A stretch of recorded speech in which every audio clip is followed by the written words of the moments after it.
अस्सलाम वालेकुम स्टूडेंट। आज ये जो हमारे पास सेशन है या ये वीडियो है, इसके जो ऑब्जेक्टिव्स हैं उसमें हम क्रियो पैरामेट्रिक विंडोज़ जो है उसका लेआउट जो है उसको थोड़ा सा अंडरस्टैंड करेंगे और साथ में ही हम वर्किंग डायरेक्टरी जो है उसको क्रिएट करना या उसको सेट करना जो है वो भी हम सीखेंगे, क्योंकि ये मेरी फर्स्ट रिक्वायरमेंट है वर्किंग डायरेक्टरी की कि कोई भी आप काम करने लगे इसके अंदर क्रियो पैरामेट्रिक में, तो रिकमेंडेड यही है कि आप सबसे पहले अपनी जो वर्किंग डायरेक्टरी है उसको सेट करें। तो मैं स्टार्ट करता हूँ पहले क्रियो पैरामेडिक। आप देखें कि इंस्टॉलेशन के बाद डिफरेंट आइकन्स क्योंकि आपको नज़र आ रहे होंगे आपकी स्क्रीन के ऊपर ही, तो आपने जो इसमें चूज़ करना है, आप इसमें लेआउट देखें इसके आइकन क्रियो पैरामेट्रिक 7.0.1.0 जो कि हमने अभी थोड़े ये कहते कि लास्ट सेशन में हमने इंस्टॉल किया था, इसको आपने रन कर देना है। डिफरेंट व्यू के ऑप्शंस अवेलेबल होंगी क्रियो लेआउट की, क्रियो स्केच की, तो आपने उसमें बेसिकली क्रियो पैरामेडिक जो है वही आपने ओपन करना है। स्टार्ट वर्किंग करेंगे, इसमें फुल स्क्रीन कर देता हूँ इसमें। तो जब फर्स्ट रन होगा आपके पास, तो आप देखेंगे विंडोज आपको कुछ इस तरह की नजर आ रही होगी कि आपकी जो लेफ्ट साइड है यहाँ पे आपको यहाँ पे देखिए फोल्डर ब्राउजर है या मॉडल ट्री। तो आप इसको सिंपल क्योंकि नॉर्मली हमारा काम जो पड़ेगा वो मॉडल ट्री से बनेगा, तो आप इस सेक्शन को साइड बार कह दें, ठीक। और साइड बार में मॉडल ट्री, फोल्डर ब्राउजर या फेवरेट्स जो कि आप बुक मार्क करेंगे वो चीज़ें यहाँ पे अवेलेबल होंगी। फिर ये जो ग्रे एरिया नज़र आ रहा है इतना बड़ा, ये हमारे पास वर्किंग स्पेस आएगी। यहाँ पर जो भी हम मॉडल क्रिएशन या स्केच की जो भी चीज़ हम बनाने लगेंगे वो सारी की सारी इस जगह के ऊपर हमारे पास अवेलेबल होगी। इस डार्क ग्रे सेक्शन से ऊपर ये वाला जो सेक्शन आपको नज़र आ रहा है, जहाँ पे आपको ये थोड़े से आइकन्स भी नज़र आ रहे हैं टॉप पे, ये जो रीजन है इसको हम कहते हैं रिबन। अभी क्योंकि कोई फाइल वगैरह या कोई चीज़ इसके अंदर इनेबल नहीं हुई भी, हमने स्टार्ट नहीं किया हुआ, लिहाजा आपको यहाँ पे बहुत ही कम ऑप्शंस जो है वो नज़र आ रही होंगी। रिबन से ऊपर अगर आपको देखें तो ये फाइल्स के साथ होम और यहाँ पे मल्टीपल फर्दर फर्दर जो है ये कहने के आइकन्स कह रहे हैं या बटन कह रहे हैं वो अवेलेबल होंगे। इसको आप बेसिकली टैब कहते हैं यहाँ पे। अभी आप जब हम नई विंडो स्टार्ट करेंगे, अपने पार्ट मॉड्यूल स्टार्ट करेंगे, तो आप देखेंगे कि यहाँ पे मल्टीपल ऑप्शंस जो है वो इधर नज़र आ रही होंगी। सो ये वाला region side bar, this region working space या वर्किंग विंडो, आप कोई सा भी इसमें यूज़ कर सकते हैं वर्ड। जो टॉप पे ये रीजन आ रहा है इसको हम कहते हैं रिबन। रिबन से ऊपर हमारे पास आ रहे हैं टैब्स, होम, यहाँ पे आ जाएगा हमारे पास मॉडल, इंसर्ट, टूल्स, इस तरह के डिफरेंट टैब्स आएंगे हमारे पास। और उससे ऊपर आप सिंपल इसको इस रीजन को आप कह सकते हैं कि ये जो हमारे पास सेक्शन आ रहा है या ये वाला स्पेसिफिक बटन आ रहे हैं, ये हमारे पास मेन्यू है, ठीक। इसी मेन्यू को आप यहाँ से भी एक्सेस कर सकते हैं और ये फाइल्स के ऊपर जाएं तो यहाँ पे भी आप देखें कि हिस्ट्री जो है वो जिन जिन चीज़ों पे अभी काम है वो भी आपको यहाँ पर नज़र आ रही होंगी, ठीक। और डिफरेंट ऑप्शन फर्दर जो कि हम बाद में यूज़ करेंगे वो भी इधर आपको नज़र आ रही होंगी। इसमें डिलीट ऑल वर्जन ये तो हम खैर बाद में हम यूज़ करेंगे इसके अंदर। सो ये था हमारे पास एक छोटा इंट्रोडक्शन जो कि इसकी विंडोज से रिलेटेड था। अभी इसको मैं यहाँ पे थोड़ा सा करके पॉज करके वर्किंग डायरेक्टरी का समझा देता हूँ, फिर दोबारा मैं क्योंकि विंडोज लेआउट है इसी को ही समझाने के लिए आऊँगा। वर्किंग डायरेक्टरी जो कि इस वक्त आप अगर मैं देखें कि यहाँ पे फोल्डर्स जो हमारे पास आ रहे हैं उसमें इन सेशन कोई फाइल नहीं है अभी, तो वो शो नहीं कर रहा है यहाँ पे कुछ भी। डेस्कटॉप ये ब्राउज करेंगे, आपके कंप्यूटर का डेस्कटॉप है, डॉक्यूमेंट्स, कंप्यूटर का नेम है ये, तो ये जो आपके पास फोल्डर है वर्किंग डायरेक्टरी, इस वक्त आप देखें कि ये इस वक्त माय डॉक्यूमेंट्स में बाय डिफॉल्ट जाके सेट होती है बाय डिफॉल्ट। सो आपने करना ये है कि लेट्स से मैं इधर ही एक फोल्डर बनाता हूँ अपना, राइट क्लिक किया मैंने और इधर एक ऑप्शन आ गई न्यू फोल्डर की, इसको मैं डायरेक्टरी का नाम दे देता हूँ कैट 1 लैब, ठीक है, ओके कर देता हूँ मैं। तब देखिए एक्सक्यूज मी, कैट में लैब का एक फोल्डर जो है वो यहाँ पे जनरेट हो चुका है, लेकिन अगर मैं वर्किंग डायरेक्टरी पे क्लिक करूँ वो स्टिल मुझे डॉक्यूमेंट्स के ऊपर लेके जा रहा है। तो मैं ऐसा करता हूँ, ये जो कैट वन लैब है इस पर राइट क्लिक, सेलेक्ट करने के बाद राइट क्लिक करता हूँ और इसको मैं करता हूँ सेट वर्किंग डायरेक्टरी, कर दिया। अगर आपका फोल्डर जो है लेट्स से एनालिसिस का जो फोल्डर है ये बार बार यूज हो रहा है लेकिन वर्किंग डायरेक्टरी भी आपने इसको सेट नहीं करना, रेफर करना इसमें से चीज़ों को, जस्ट आप इसको फेवरेट में यहाँ पर शामिल कर सकते हैं। तो ये इस जगह पर, इस सेक्शन पे ये यहाँ पर आ जाएगा, ठीक है। तो अब मैं वर्किंग डायरेक्टरी पे क्लिक करता हूँ तो वो देखें कि हमारे पास वर्किंग डायरेक्टरी जो है वो कैट वन लैब वो सेट हो चुकी है। अब जो भी टेम्परेरी फाइल्स जनरेट होंगी आपकी क्रियो पैरामेडिक में कोई भी काम करते हुए, वो इसी फोल्डर के अंदर जनरेट होंगी। तो कोशिश ये कीजिएगा जब भी कोई आपको असाइनमेंट मिले या आप किसी प्रोजेक्ट पे काम कर रहे हो तो प्रोजेक्ट का आप अलग से फोल्डर बना के उसी के अंदर ही उसी को ही आप स्टार्ट करने से पहले वर्किंग डायरेक्टरी सेट करेंगे।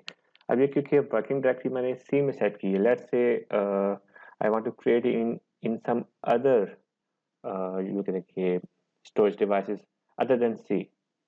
ओके, सो आप ये देखें कि हमारे पास ये ब्राउज कर रहा है फोल्डर्स को कि कंप्यूटर नेम सी में आया, सी से user public documents and cat one पे जा रहा है। तो मैं डायरेक्ट कंप्यूटर नेम पे यहाँ क्लिक कर देता हूँ। ये ड्राइव्स मेरे पास आ चुकी हैं, इधर से मैं जी उस पर चला जाता हूँ लेट्स से, और ईडीयू पे जाके मैं ये कैट वन जो है जो यहाँ पे भी हमारे पास बना हुआ है फोल्डर, इसकी ये एग्जांपल्स ओपन करके स्केचिंग, बल्कि मैं यहाँ पे नया फोल्डर जनरेट कर देता हूँ, इंट्रो, और इस फोल्डर को मैं यहाँ पे वर्किंग डायरेक्टरी सेट कर देता हूँ। पहले हमारी वर्किंग डायरेक्टरी थी माय डॉक्यूमेंट्स में, ओके, कैट वन फोल्डर वो पब्लिक डॉक्यूमेंट्स में आ रही थी, ये एडमिनिस्ट्रेटर का आ चुका है। इधर इसको मैं कर देता हूँ पब्लिक और डॉक्यूमेंट्स, ये हमारी वर्किंग डायरेक्टरी आ रही थी पहले। लेकिन अब जो हमारे पास वर्किंग डायरेक्टरी आ रही है वो आप देखें तो हमारे पास ड्राइव जी में जा चुकी है, EDU folder cat one examples and intro, उस फोल्डर में हमारे पास इसकी वर्किंग डायरेक्टरी जा चुकी है। सो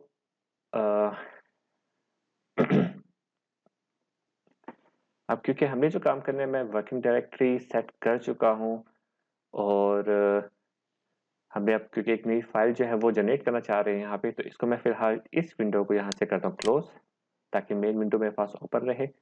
इधर से जाऊँगा मैं न्यू पे, जैसे हम न्यू पे जाते तो आप देखिए हमारे पास डिफरेंट ऑप्शंस आ रही हैं जो कि हम इसमें यूज़ कर सकते हैं। First one layout, sketch, part, assembly, manufacturing, drawing, format and notebook. इसमें जो हमारा ज़्यादातर वास्ते पड़ेगा वो पार्ट, असेंबली, कैट वन में अगर देखें तो पार्ट, असेंबली, ड्राइंग, फॉर्मेट और नोटबुक, इनसे हम हमारा अच्छा खासा इसमें ताल्लुक रहेगा। जो जब कैट टू पढ़ रहे होंगे तो उसमें भी डेफिनेटली पार्ट शामिल होगा बाय डिफॉल्ट, असेंबली हम डिटेल में करेंगे और मैन्युफैक्चरिंग को भी हम डिटेल में स्टडी करेंगे। ड्राइंग और फॉर्मेट और नोटबुक जो है, फॉर्मेट बेसिकली ये दो चीज़ें इनका इस्तेमाल कम होगा लेकिन नोटबुक का इस्तेमाल ज़्यादा होगा। सेकंड, मैंने पार्ट सेलेक्ट करने के बाद यहाँ पे जो सब टाइप है वो मैं इस वक्त यूज़ कर रहा हूँ सॉलिड, मैं शीट मेटल या बल्क यूज़ नहीं कर रहा। हमें सॉलिड मॉडल बनाना होता है स्टार्ट में, तो इसलिए सब टाइप में वही यूज़ कर रहा हूँ। फाइल नेम बाय डिफॉल्ट इसको दे रहा है PRT001, यानी कि पार्ट 001। आप इसको कोई भी नाम दे सकते हैं, स्पेस डैश ये चीज़ें अलाउड नहीं है इसके अंदर।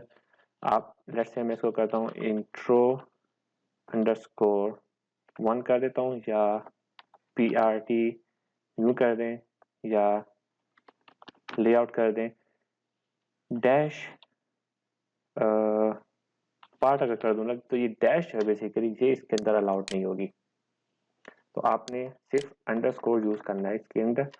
इंट्रो लेआउट कर दिया मैंने, कॉमा नेम डिस्क्रिप्शन अगर देना चाहते हैं ये वो चीज़ है, आप अगर देना चाहें तो आपकी मर्जी है, दे दें तो बेहतर होता है इसमें। ओके, नेक्स्ट जो हमारे पास सारा यूज डिफॉल्ट टेम्पलेट, ये जो चेक बॉक्स है। डिफॉल्ट टेम्पलेट का मतलब कि जो यूनिट सिस्टम फोर्स वगैरह के यूनिट बेसिकली जो यूनिट सिस्टम जो यूज़ कर रहा है क्रियो पैरामेडिक वो डिफॉल्ट यूज़ कर रहा होगा। और डिफ़ॉल्ट जो है वो इसके अंदर हमारे पास लेंथ यूनिट जो है वो इंचेस में जाएंगे, ठीक। फोर्सेस हमारी आई थिंक पाउंड में जाएगी इसके अंदर।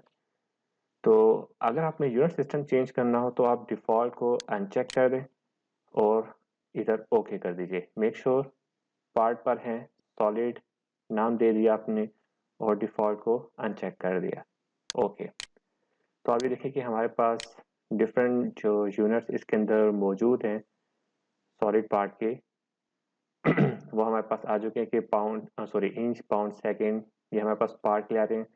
अगर आपका काम इंचेस में है डेफिनेटली आप ये यूज़ करें। इन केस आपका काम जो है मिलीमीटर के अंदर आ रहा है तो बेहतर ये है कि आप इसके अंदर एब्सोल्यूट जो है वो मिलीमीटर न्यूटन सेकेंड सॉलिड ई कैड में सॉलिड जो है यानी कि जो इसका बिल्ट इन आ रहा है और लोकली भी यूज़ होगा इजीली, वो आप यूज़ कर लें। तो इस वक्त मैं यूनिट रख रहा हूँ मैं मिलीमीटर में, ओके कर देता हूँ। तो जैसे ही देखिए मैंने ओके किया, अब आप देखें कि विंडोज़ का जो लेआउट है जो कि मैं पहले भी बात कर रहा था वो अब काफ़ी डिफरेंट हो चुका है। सॉरी लेआउट सेम है, आपके पास ऑप्शन जो है वो बहुत ज़्यादा आ चुकी हैं। अगेन ये जो ग्रे एरिया है ये हमारे पास वर्किंग स्पेस है और इसके अंदर ये जो बेसिकली आपको लाइंस अगर मैं कहूँ ये नजर आ रही है, ये बेसिकली 3 प्लेन्स हैं, राइट। अब देखिए मैंने सेलेक्ट किया तो ये ग्रीन हो गया, हाईलाइट हो गया।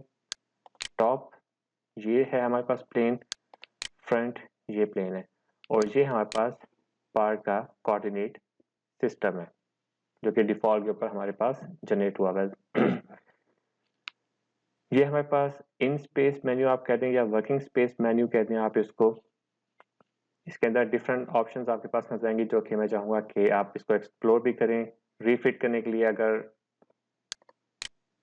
मैंने ये देखें जूम किया, मॉडल डिस्टर्ब हो चुका है, मैं ये चाहता हूँ कि वो स्क्रीन के ऊपर वापस आ जाए प्रॉपरली, रीफिट कर देता हूँ मैं इसको। ये basically zoom in zoom out के लिए, ठीक है। Repaint redraw the current view जो है री रेंडर करेगा बेसिकली। इसको भी रहते ये रेंडरिंग में यूज़ होगा। ये हमारे पास अभी क्योंकि आप पार्ट यूज़ कर रहे हैं सिंपल, तो इसको हम चेंज कर सकेंगे no hidden lines, hidden lines wireframe. जब हम पार्ट क्रिएट कर देंगे सॉलिड पार्ट तब इसका यूज़ आपको वहाँ पे नजर आएगा। यहाँ पे सिंपली आप ये देख सकते हैं कि हमारे पास जो सॉलिड पार्ट होगा उसकी एजेस जो है वो हाईलाइट हो रही होंगी, यहाँ पे जस्ट शेड है, एजेस हाईलाइट नहीं हो रही। वाई फ्रेम होगा लेकिन हिडन लाइंस जो है ना वो इसमें एज सच नजर नहीं आ रही। Show model as a wireframe display and do not show hidden lines, यहाँ हिडन लाइन भी शो होंगी और यहाँ जस्ट वाई फ्रेम होगा, यानी कि जो हिडन लाइंस होंगी वो भी डार्क कलर में ही आपको नजर आ रही होंगी। नेक्स्ट जो हमारे पास इन स्पेस मेन्यू है उसके अंदर ऑप्शंस है हमारे पास ओरिएंटेशन की कि व्यू आप कौन सा लेना चाह रहे हैं, फ्रंट व्यू, बैक व्यू। ये जस्ट रोटेट करेगा मॉडल को, आपकी स्केचिंग में काम इतना ज़्यादा नहीं आएगा इसका।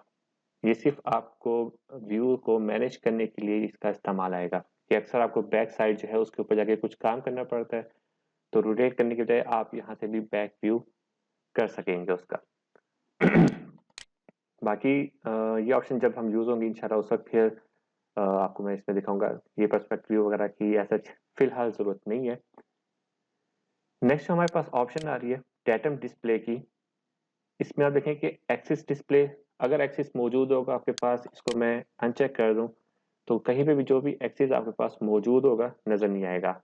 Similarly for points, coordinate system देखें गायब हो गए यहाँ पे और प्लेन भी गायब हो गए।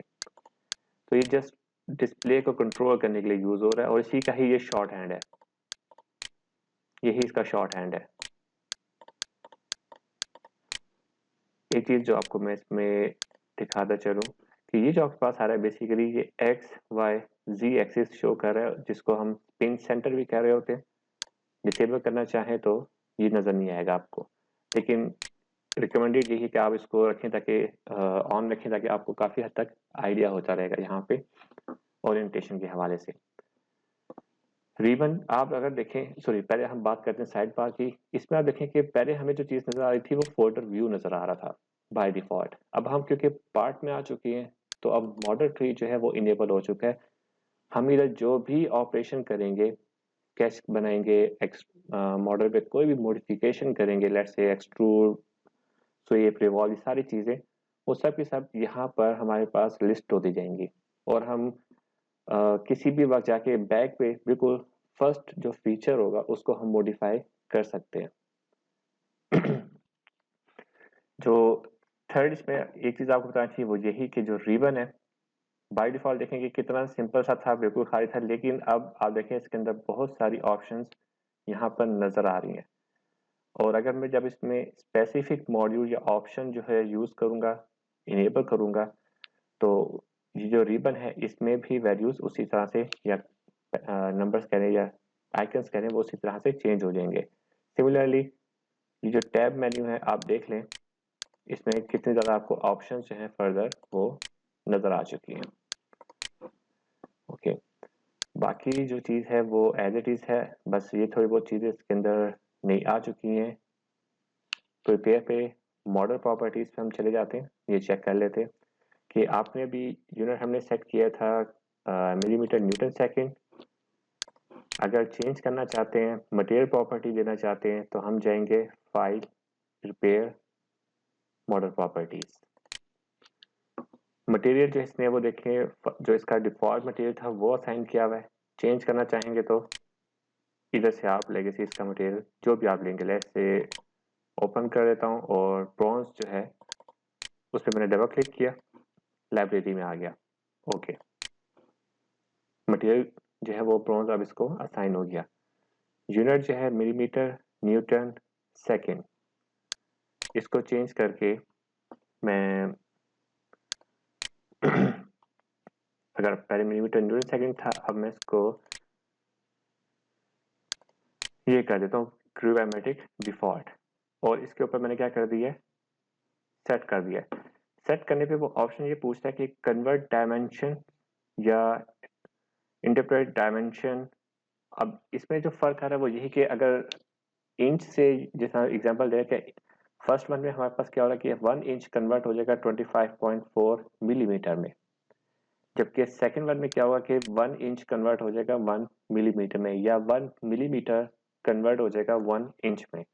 तो बेहतर यही होता है कि आप इसमें जो सेकंड वन ऑप्शन है उसी को ही चेक करें, बाकी जो चीज़ें हैं वो उनको आप एज इट इज रहने दें, इसको ओके कर दीजिए एंड क्लोज। अब जो यूनिट है इसका वो इंच पाउंड सेकंड देख लें वो चेंज हो चुका है। इसको मैं फिलहाल कर देता हूँ क्लोज और लेआउट का और थोड़ा सा इंट्रो जो था वो यहाँ पे होता है इस वक्त कंप्लीट।